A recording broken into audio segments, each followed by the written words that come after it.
Notre deuxième chapitre d'économie. Donc chapitre 2, les explications principales du chômage. On est toujours dans notre thème 7. Le chômage résulte-t-il de dysfonctionnements sur le marché du travail? On a fait un premier chapitre sur qu'est-ce que le marché du travail.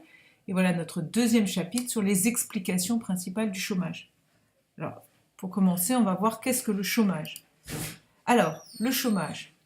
Sa définition, qu'est-ce que c'est? La définition au niveau de l'INSEE, donc de l'Institut national de la statistique et des études économiques. La définition du chômage, un chômeur, une chômeuse, c'est une personne de plus de 15 ans qui est sans emploi, qui est immédiatement disponible pour un travail et qui recherche un emploi. Donc voilà la définition complète du chômage au niveau de l'INSEE. Maintenant, qu'est-ce que le taux de chômage? Alors, le taux de chômage, c'est le nombre de chômeurs divisé par la population active. Donc, je vous rappelle que la population active, ce sont les personnes soit qui sont en activité, qui ont un travail, soit qui recherchent un emploi. Donc, en divisant le nombre de chômeurs par la population active, on obtient un taux de chômage. Alors, le chômage, qu'est-ce que c'est? C'est le déséquilibre entre l'offre et la demande de travail. Donc, on l'a bien vu dans le chapitre 1, ce que c'est que l'offre et la demande de travail. Je vous le rappelle, la demande de travail, c'est les besoins en main-d'œuvre des salariés par les entreprises. Donc, les entreprises ont un besoin en main-d'œuvre de salariés, tant au niveau quantitatif que qualitatif. Donc, elles demandent du travail, les entreprises. L'offre de travail, c'est l'offre de travail des personnes qui proposent leur force de travail. Donc, on a un déséquilibre entre l'offre et la demande de travail. Si on a du chômage, on pourrait penser qu'effectivement, il y a plus de personnes qui offrent leur travail que de personnes qui en demandent. Déséquilibre. Troisième point, grand C, les caractéristiques. Comment est caractérisé ce chômage en France? D'abord, vous le savez, malheureusement, ceux qui pâtissent le plus du chômage, ce sont les jeunes. Environ 24% des jeunes, des chômeurs sont des jeunes. Ensuite, les seniors, un taux de chômage assez faible, 7%, mais je vous rappelle aussi qu'on a une sortie avancée à l'âge de la retraite. Donc souvent, ce taux est faible, tout simplement parce qu'ils sont partis en pré-retraite.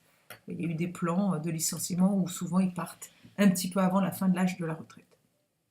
Enfin, une troisième caractéristique, c'est que ce chômage est dit de longue durée, des personnes qui sont au chômage maintenant, depuis plus d'un an, 2 ans, 3 ans, 4 ans ou plus. Donc 3 grandes caractéristiques. Un chômage qui frappe les jeunes en très grande quantité, des seniors plus faibles et une longue durée du chômage. Donc voilà pour le chômage, sa définition, le taux de chômage et ses caractéristiques. Maintenant, nous allons voir dans un grand 2 les causes.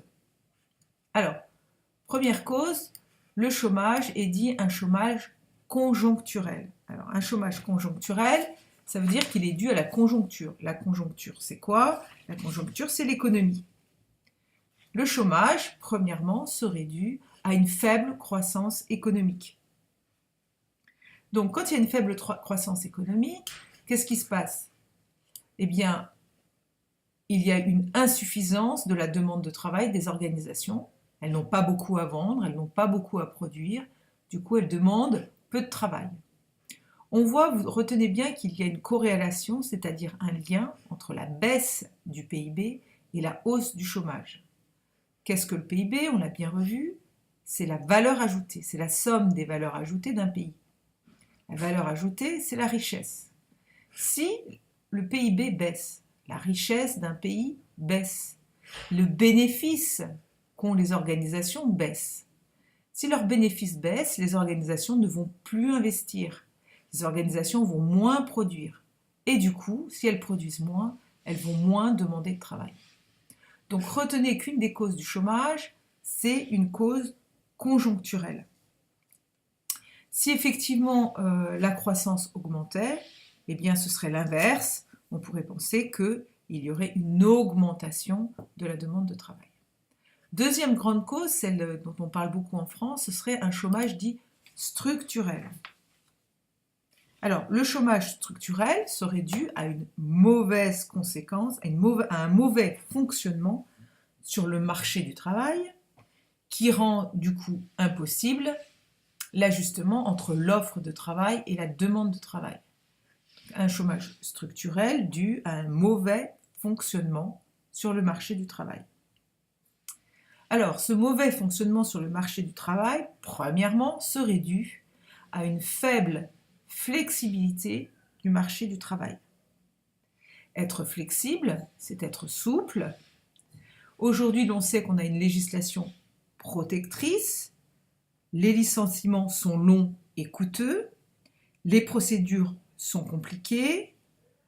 Pour faire des licenciements collectifs, il faut informer les représentants du personnel, les représentants syndicaux.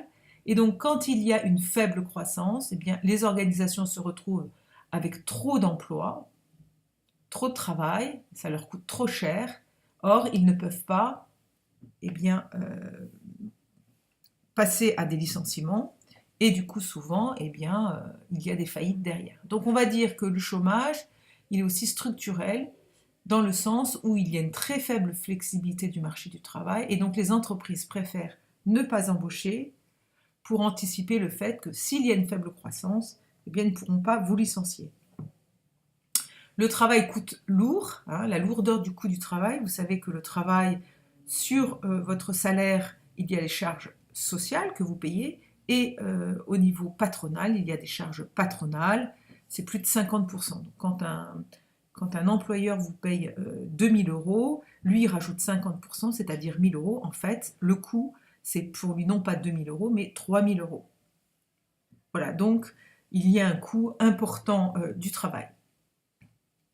Au niveau structurel, donc on a vu la flexibilité, la législation et le coût. Une autre cause serait le fait que les entreprises demandent une certaine qualification, un certain nombre de diplômes.